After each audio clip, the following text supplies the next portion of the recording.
Hi, this is James Allen. I'm at the brand new Racing Bulls F1 facility in Milton Keynes in England, right next door to Red Bull Racing and Red Bull Powertrains. We're going to take an exclusive look inside and have a chat with team principal Laurent Mekies.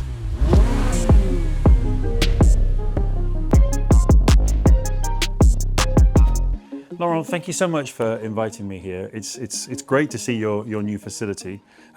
Tell us about it. I mean, you're on the campus here with Red Bull Racing. Red Bull Powertrains is just across the road. The mothership is just over there, Red Bull Racing. How does this help Racing Bulls?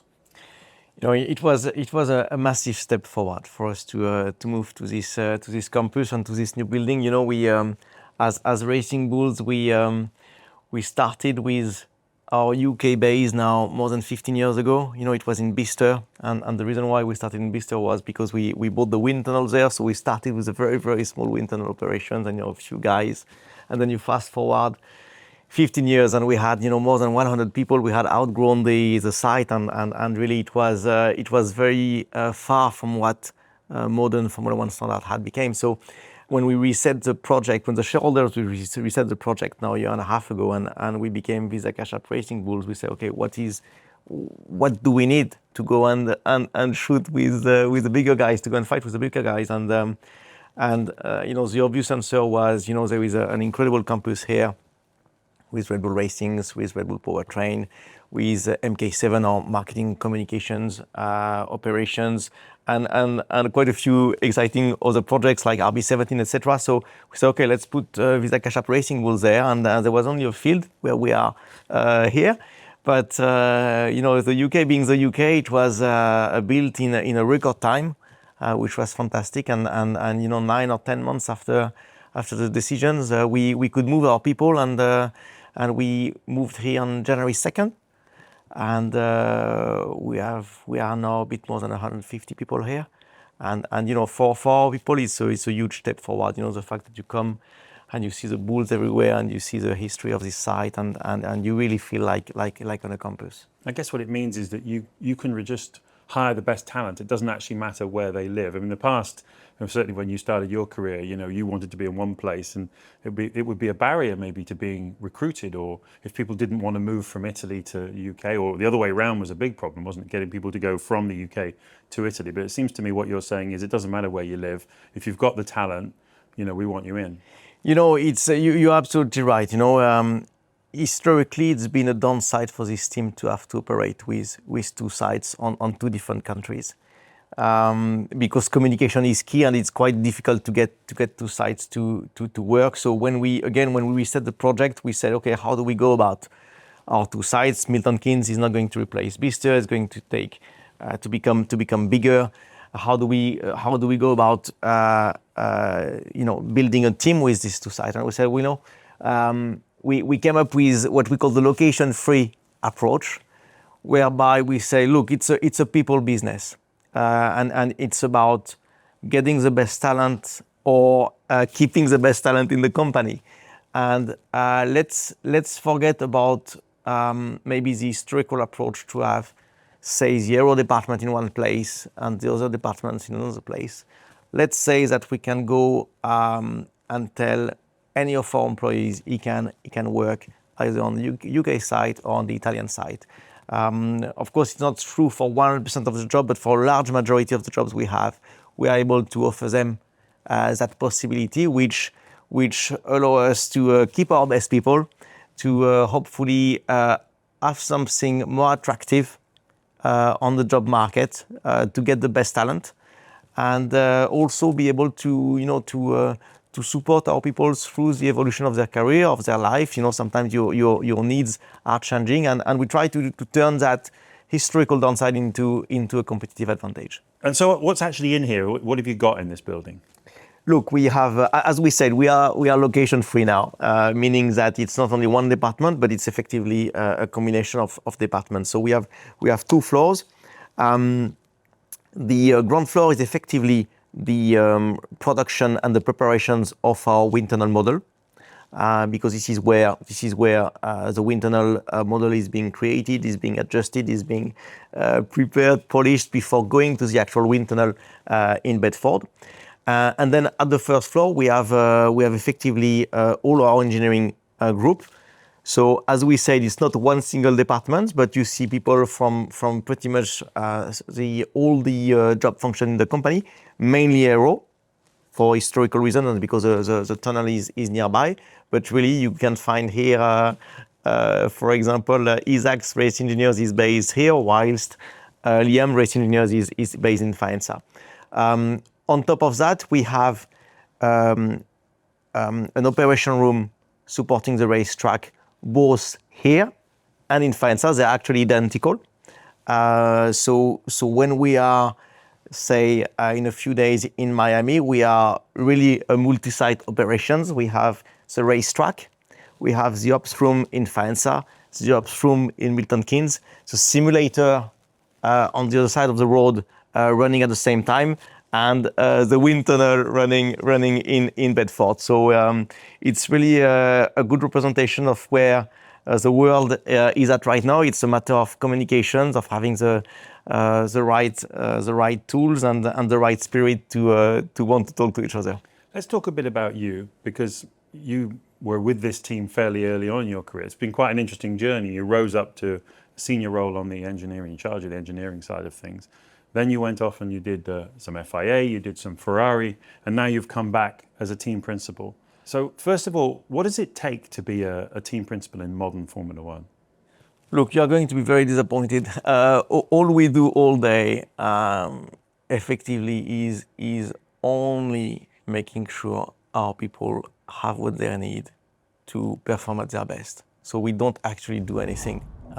We just make sure that our people have everything they need, the tools, the infrastructures, that we can build around them the best company culture possible, so that they are happy to be here, so that the best talents wants to join. That's all we do, putting our people in these positions and hopefully attracting the best talent to join the group. Really, that's how we go about the job.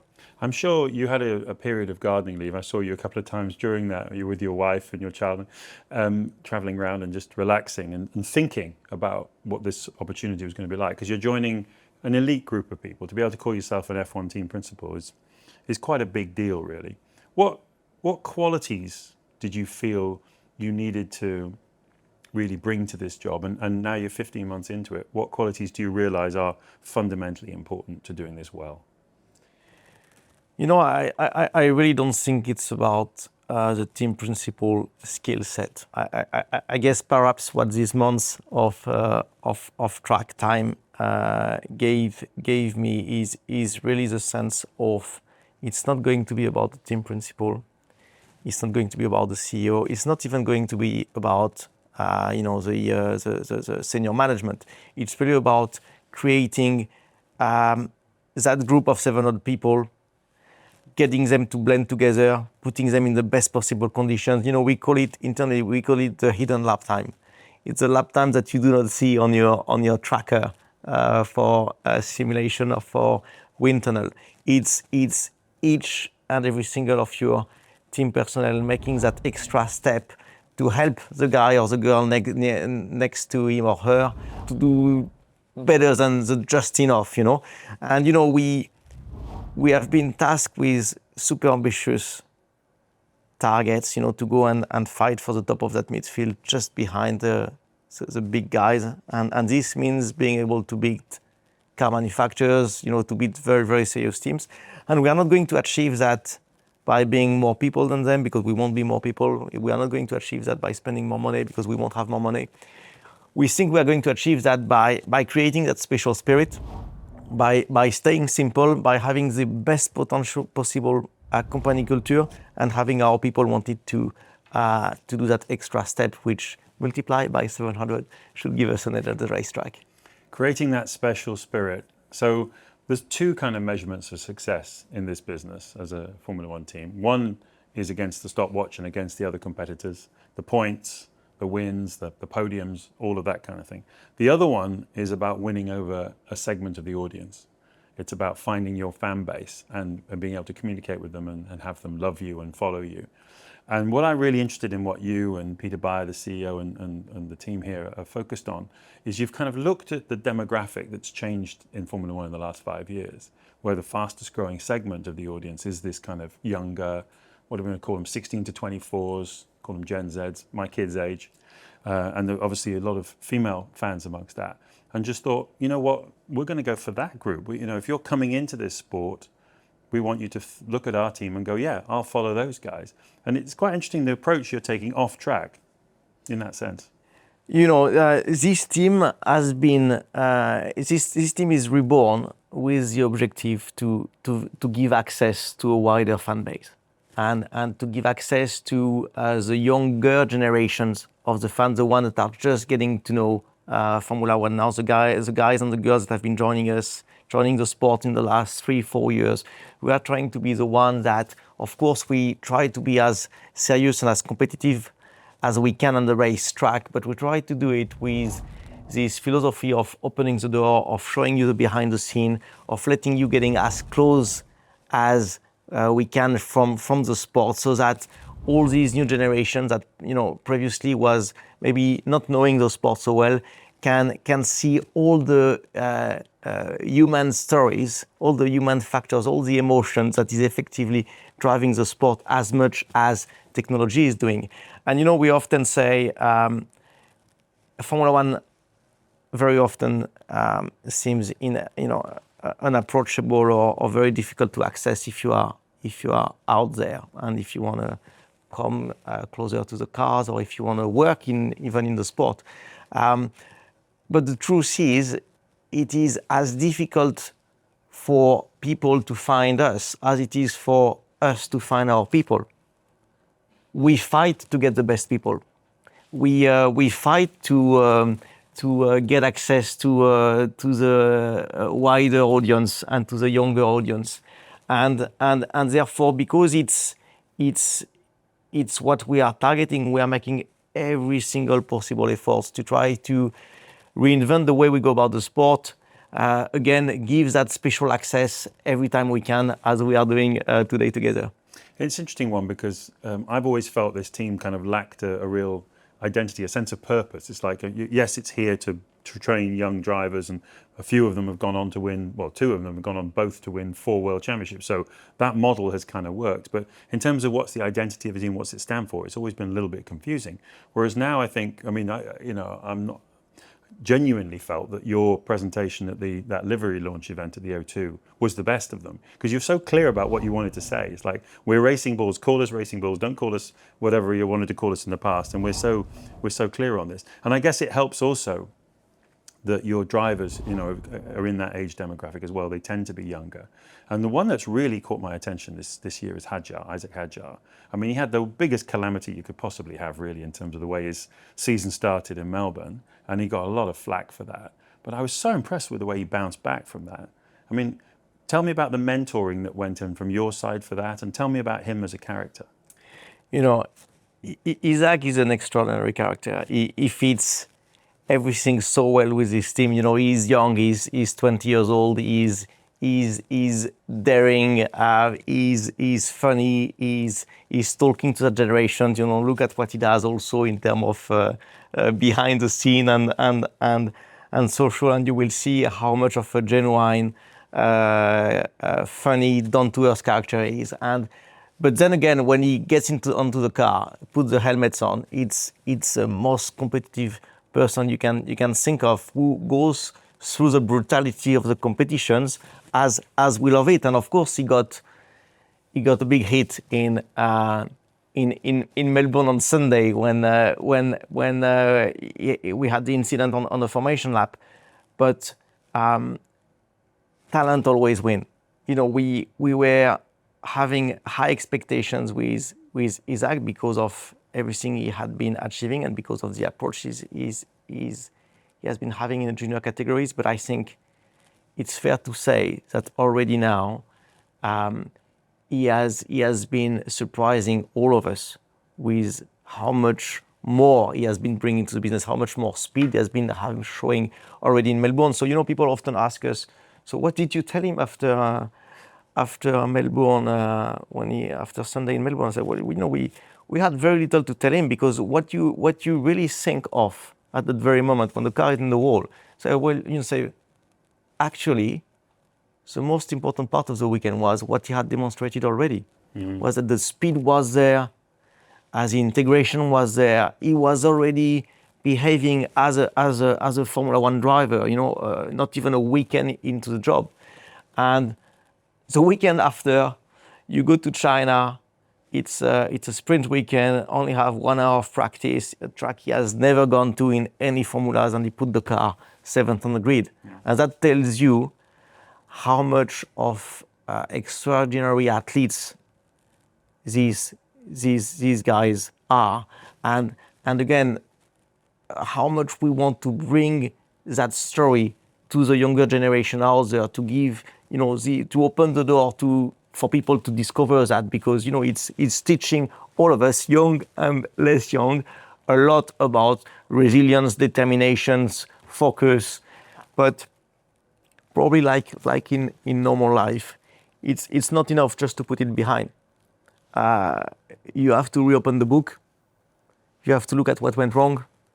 You have to look at how you make it better next time. And you learn, both drivers and teams, we learn through the mistakes. And so you have these incredible mechanisms where you get the bad moment. You get to learn how to digest them. But there is no way you can just put them in the box and forget it behind you. You have to open the box. You have to analyze. You have to see how you do it better next time. You try to focus on solution, not on the problem. So it's easy to say, if you have a certain age, it's incredible to see kids that are 20 being able to do that. And Isack has done exactly that. With your other driver, Liam Lawson, it's been a difficult journey this year. He started here at the end of last season. He did enough to go up there, up the road to Rebel Racing, and then he came back again 2 races later. So, from your point of view, managing that process, the disruption for the team, but also how you re-assimilate him in, how have you handled that? So, first in terms of disruptions for the team, our main objective is competitiveness. Fine. Our second objective is to play our part in developing Red Bull drivers. Therefore, if and when our drivers are performing well enough to get the attentions of the wider Red Bull family to the point to get promoted, it's a success. Now, sometimes the second objective is conflicting with the first objectives, but nonetheless, it's a success. So it was a success last year for us, when we've put on the table 2 drivers potentially able to go to Red Bull Racings. It is a success again for us this year when we see Yuki given the opportunity. And Yuki is a driver that has grown in an incredible way in the last year and a half. We are used to see driver growing in the first year of their career, 2 years of their careers. What he has done on year 4 and on year 5 has been extraordinary. It's a great moment for Yuki. He deserves it. It's a great moment for the team to be able to see him moving up.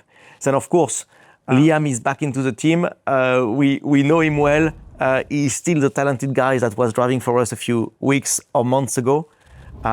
We completely get how brutal it can be on the sharp end of the grid, and therefore we are convinced the speed is there. He knows he has the full support. He has been able, him as well, to digest, but not close the box. Digest, learn, improve with us, and you can see already Japan, Bahrain, Jeddah, a step forward every race. He was only half a tenth or so from Q3 in Jeddah, and we are sure that he's going to come back to the speed he has been showing last year. A couple of final questions just on Miami. First of all, on the performance side, I think your best weekend last year. I remember Daniel Ricciardo was out the back of your garage. Daniel Ricciardo came out after the sprint. He'd had a difficult time and he'd finished 4th, having qualified 4th. Amazing result. I've never seen him look so happy. And then you went on and backed it up in the race, both cars in the points. With where you are now, with how things are evolving in this incredibly tight championship, How do you feel about Miami this weekend? You know, it's a huge excitement going into the race weekend. Every race. Why is that? A, because you have said so. The field is so tight. You know, behind the top 4 teams, the field is so tight. You have a battle against the giants, and we are the small guys, and we are battling against the big guys with Aston Martins, with Alpines, you know, car manufacturers, you know, very serious organizations, Williams, historical teams. So we go there with a chance to beat all these guys if we do everything perfectly. And you go in the race weekend with this incredible feeling where you know that if you nail everything to perfections, you will be able to beat them maybe by a few hundreds. If you miss only a tiny aspect of the race weekend, you will be sliding a tenth and a half away, and it's the difference between getting kicked out in Q1 or making it into Q3. So you know, this is where our life goes up and down. You know, we get out of Q1 for a tenth, and then we get in Q3 when we can for hundreds or thousands, or we miss Q3 for hundreds or thousands. So this is how crazy the competition is these days. I think it's great for the fans. So we go into the race weekend, it's a sprint weekend, with exactly that in mind, with doing everything you can from the preparations perspective to try to extract all the potential of the car, but with the awareness that then the weekend starts, and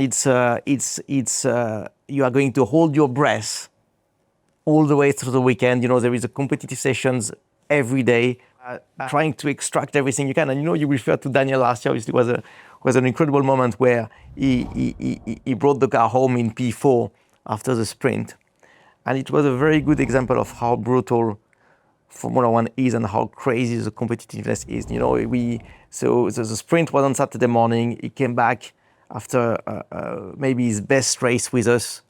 P4, he kept the Ferrari behind him of Carlos, and we didn't even have the time to celebrate. You know, he just came back to the garage all sweat. It was 35 degrees outside. We jumped into a meeting to debrief the sprint. An hour after, he was in the main quali, and we got kicked out in Q1. Yeah, that's how incredibly intense the sport is these days, and that's why we all love it. and then he came through to the points the next day. And then he came through to the points.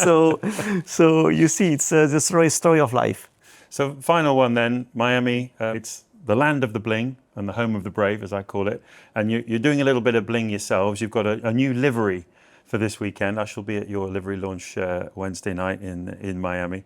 Why do you do things like that? Why do you need to change the livery for a Miami Grand Prix? What's in it? You know, it has been part of this team identity to be daring with the one-off livery. You know, Miami last year was the first time we've done it. The fans loved it. We then went on to doing it a couple of more times. I think behind us you see Daniel in Singapore, and you know, it's we like to surprise. We like to take some risk on track, off track. Sometimes it hurts. Sometimes people fall in love with it, and I think the one-off livery is a good representation of where the team is at. You know, daring and pushing the boundaries on track and off track. Well, good luck this weekend, and thank you again for having me. Thanks, James.